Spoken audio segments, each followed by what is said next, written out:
ನಮಸ್ತೆ. ಬೆಳಕು ನಕ್ಷತ್ರ ಲಾಗ್ಗೆ ಸ್ವಾಗತ. ಬೆಳಗಿನ ತಿಂಡಿಗೆ ನಾನು ವೆಜಿಟೇಬಲ್ ಪಲಾವ್ ಮಾಡ್ತಾಯಿದ್ದೀನಿ. ತರಕಾರಿ ಬೀನಿಸು, ಕ್ಯಾರೆಟು, ಆಲೂಗೆಡ್ಡೆ, ದಪ್ಪ ಮೆಣಸಿನ್ಕಾಯಿ, ಬದನೆಕಾಯಿ ಇಷ್ಟು ತೊಗೊಂಡಿದ್ದೀನಿ. ಟೊಮೊಟೊ, ಈರುಳ್ಳಿ ಇಷ್ಟು ತೊಗೊಂಡು ಮಸಾಲೆನ ನಾನು ಕುಟ್ಕೊಂಡಿದ್ದೀನಿ, ಜಾರ್ಗೆ ಹಾಕ್ಕೊಂಡಿಲ್ಲ. ಶುಂಠಿ, ಬೆಳ್ಳುಳ್ಳಿ, ಚಕ್ಕೆ, ಲವಂಗ, ಹಸಿಮೆಣಸಿನ್ಕಾಯಿ ಇಷ್ಟು ಕುಟ್ಟಿ ಇಟ್ಕೊಂಡಿದ್ದೀನಿ. ನೀವು ಜಾರಿಗೆ ಬೇಕಾದ್ರೂ ಹಾಕ್ಕೋಬೋದು, ಆದರೆ ಕುಟ್ಟೋದ್ರಿಂದ ಟೇಸ್ಟ್ ಇನ್ನೂ ಚೆನ್ನಾಗಿರುತ್ತೆ. ಕುಟ್ಕೊಂಡು ಒಂದ್ಸಲ ಟ್ರೈ ಮಾಡಿ ಕುಟಾಣಿನಲ್ಲಿ. ಇಷ್ಟು ರೆಡಿಯಾಗಿದೆ. ಈಗ ಇನ್ನೊಂದು ಸೈಡು ಸ್ಟವ್ ಹಚ್ಕೊಂಡು ಒಂದು ಪಾತ್ರೆ ಇಟ್ಕೋಬೇಕು.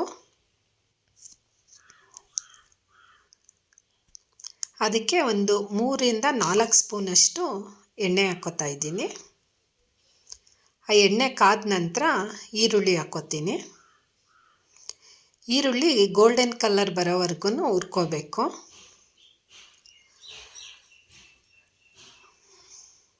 ನಂತರ ತರಕಾರಿಗಳೆಲ್ಲ ಹಾಕ್ಕೋತೀನಿ. ತರಕಾರಿನೂ ಎಣ್ಣೆಯಲ್ಲಿ ಚೆನ್ನಾಗಿ ಫ್ರೈ ಮಾಡಿದ್ರೆ ಅರ್ಧ ಅಲ್ಲೇ ಬೆಂದೋಗ್ಬಿಡುತ್ತೆ. ಈ ರೀತಿ ಫ್ರೈ ಮಾಡ್ಕೋತೀನಿ. ಮತ್ತು ಕಸ್ತೂರಿ ಮೇಥಿ ಹಾಕ್ಕೋತೀನಿ.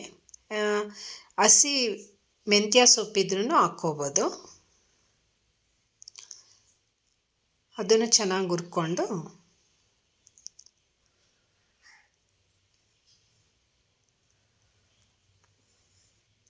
ನಂತರ ಕುಟಾಣಿನಲ್ಲಿ ಕುಟ್ಟಿಟ್ಕೊಂಡಿರುವಂತಹ ಮಸಾಲೆ ಪದಾರ್ಥನ ಹಾಕ್ಕೋತಾ ಇದ್ದೀನಿ. ಟೊಮೊಟೊ ಹಾಕೋಕ್ಕೂ ಮುಂಚೆನೇ ಹಾಕ್ಕೋಬೇಕು.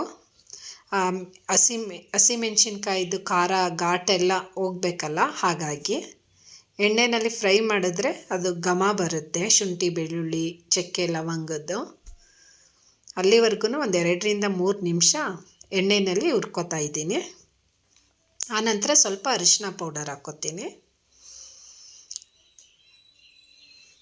ನಂತರ ಟೊಮೊಟೊ ಹಾಕ್ಕೋತೀನಿ.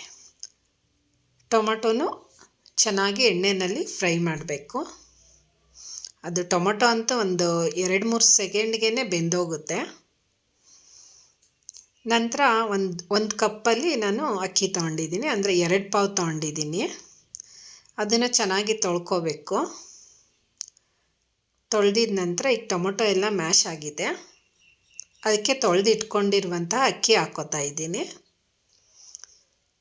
1 ಕಪ್ ಅಕ್ಕಿಗೆ 2 ಕಪ್ಪು ನೀರು ಹಾಕ್ಕೋತಾ ಇದ್ದೀನಿ. ಕೆಲವರು ಕಣ್ಣಳತೆನಲ್ಲೇ ನೀರು ಹಾಕ್ಕೋತಾರೆ, ನಾನು ಸ್ವಲ್ಪ ಅಳತೆ ಮಾಡಿ ಹಾಕ್ಕೋತೀನಿ. ಈಗ ಸ್ವಲ್ಪ ರುಚಿಗೆ ತಕ್ಕಷ್ಟು ಉಪ್ಪು ಹಾಕ್ಕೊಂಡು ಮಿಕ್ಸ್ ಮಾಡ್ಕೋಬೇಕು. ತರಕಾರಿ ಅರ್ಧಕ್ಕರ್ಧ ಎಣ್ಣೆನಲ್ಲೇ ಬೆಂದಿರುತ್ತೆ. ಈಗ ಕುದಿಯೋ ಟೈಮಲ್ಲಿ ನೀಟಾಗೆಲ್ಲ ಬೇಯುತ್ತೆ ತರಕಾರಿ. ಈಗ ಒಂದು ಪ್ಲೇಟ್ ಕ್ಲೋಸ್ ಮಾಡಿಬಿಟ್ಟು ಕುದೀತಾ ಇದೆ.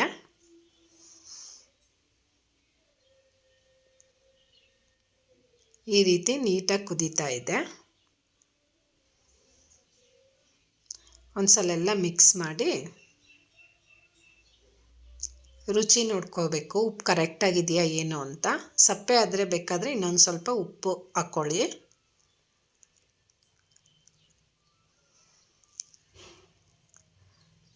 ನಂತರ ಆ ಬಾತಲ್ಲಿರೋ ನೀರಿನ ಅಂಶ ಎಲ್ಲ ಡ್ರೈ ಆಗಿದೆ. ಈಗ ನಾನು ಕೊತ್ತಂಬರಿ ಸೊಪ್ಪು ಹಾಕ್ಕೋತೀನಿ. ಎಲ್ಲ ಮಿಕ್ಸ್ ಮಾಡಿಕೊಂಡು ಈಗ ಒಂದು ಲಿಡ್ ಕ್ಲೋಸ್ ಮಾಡ್ತೀನಿ.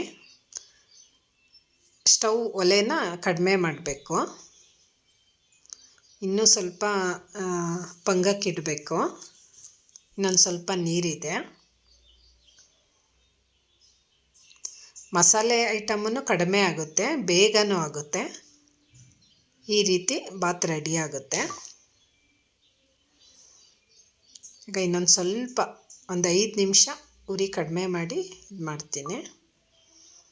ಈಗ ರೆಡಿಯಾಗಿದೆ. ಒಂದು ಸರ್ವಿಂಗ್ ಪ್ಲೇಟ್ಗೆ ಬಾತ್ ಹಾಕ್ಕೋಬೇಕು.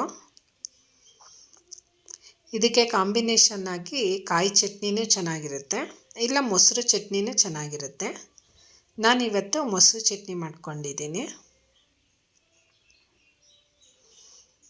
ಅದನ್ನು ಹಾಕ್ಕೊಂಡು ಮೊಸರು ಚಟ್ನಿನೂ ಬೆಳಗಿನ ತಿಂಡಿ ರೆಡಿಯಾಗಿದೆ.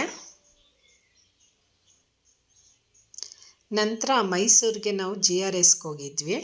ಅದೊಂದು ಸಣ್ಣದಾಗಿ ಲಾಗ್ ಮಾಡ್ಕೊಂಡಿದ್ದೀನಿ. ನಾನು ಫುಲ್ಲು ವಿಡಿಯೋ ಮಾಡಬೇಕಾಗಿತ್ತು, ಮಿಸ್ ಆಯಿತು. ಇದು ಎಂಟ್ರಿ. ನಾವು ಈ ರೀತಿ ಮೈಸೂರಿನಲ್ಲಿ GRS ಇದೆ. ಇಲ್ಲಿ ಟಿಕೆಟ್ ತೊಗೊಂಡು ಎಂಟ್ರಿನಲ್ಲೇ ಬ್ಯಾಗ್ ಚೆಕಿಂಗ್ ಇರುತ್ತೆ.